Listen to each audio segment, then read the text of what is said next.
قال الذي اشتراه من مصر لامرأته أكرمي مثواه عسى أن ينفعنا أو نتخذه ولدا وكذلك مكنا ليوسف في الأرض ولنعلمه من تأويل الأحاديث والله غالب على أمره ولكن أكثر الناس لا يعلمون. د مصر کوم سړي چې هغه واخیست هغه خپل میرمنې ته وویل دای په ښه شان ساته لري نه ده چې دای زموږ لپاره ګټور ثابت شي یا موږ دای په زوی ولې ونیسو.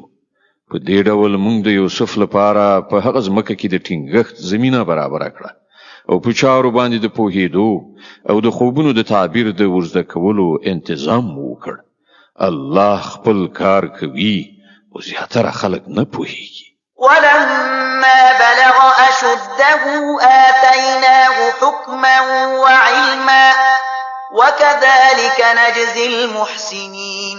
او کله چې هغه پوره ځوانۍ ته ورسید نو موږ هغه ته د فیصلې قوت او علم ورک. په دغه ډول موږ نیکانو ته مکافات ورکو.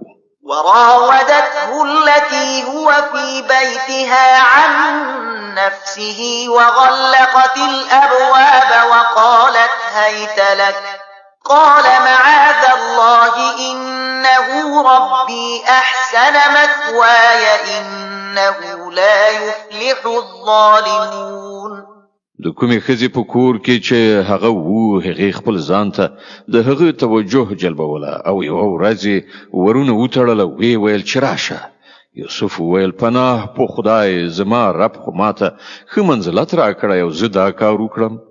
داسې ظالمان هیڅکله بری نشي موندلی. ولقد همت به وهم بها لولا أن رأى برهان ربه كذلك لنصرف عنه السوء والفحشاء إنه من عبادنا المخلصين.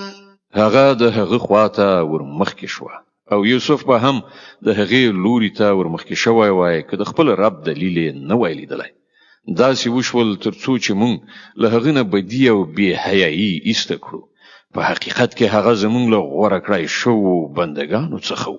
واستبق الباب وقدت قميصه من دبر وألف يا سيدها لدى الباب قالت ما جزاء من أراد بأهلك سوءا إلا أن يسجن أو عذاب أليم.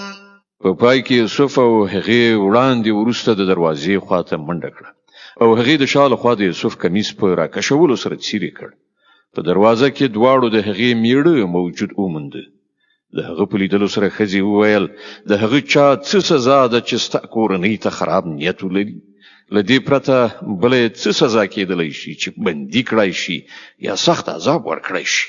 قال هي راودتني عن نفسي وشهد شاهد من أهلها إن كان قميصه قد من قبل فصدقت وهو من الكاذبين وإن كان قميصه قد من دبر فكذبت وهو من الصادقين.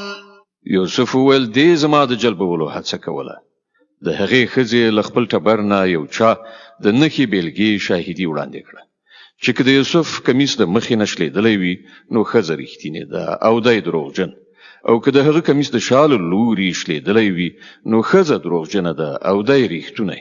فلما رأى قميصه قد من دبر قال إنه من كيدكن إن كيدكن عظيم.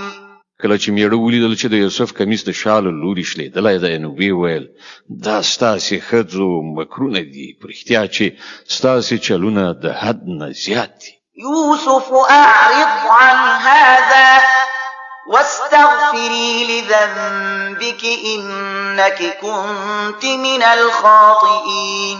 یوسفه له دې خبرې نه تیر شه او ای ښځې ته د خپلې ګناه بخښنه وغواړه همدا ته په اصل کې ګناهکاره وي. وقال نسوة نسوة في المدينة امرأة العزيز تراود فتاها عن نفسه قد شغفها حبا إنا لنراها في ضلال مبين.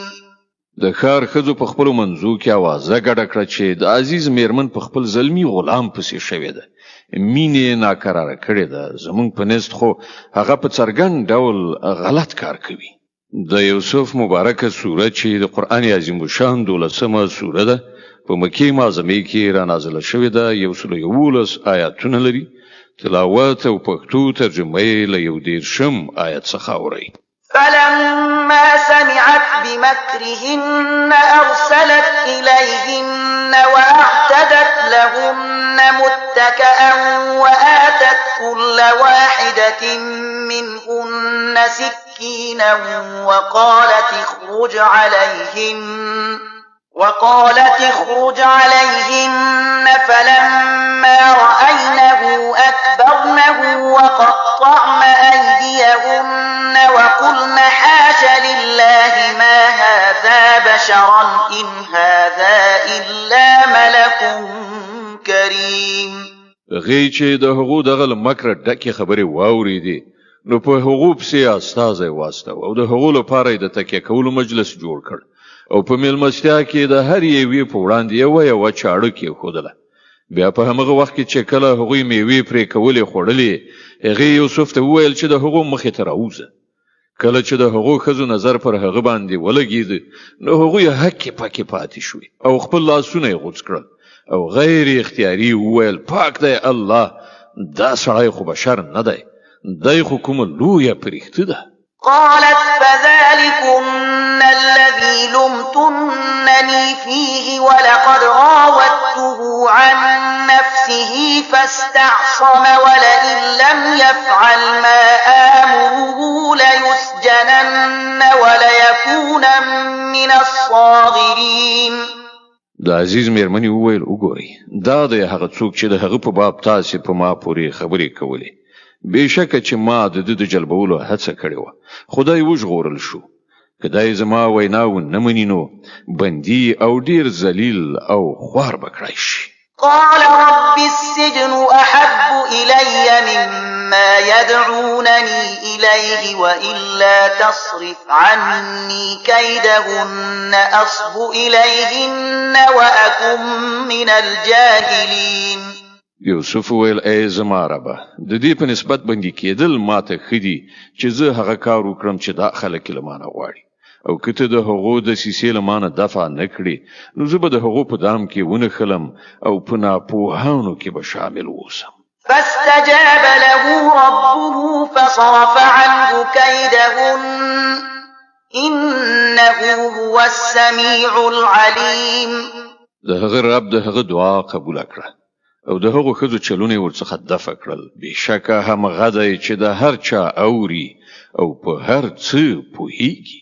ثم بدا لهم من بعد ما رأوا الآيات ليسجننه حتى حين.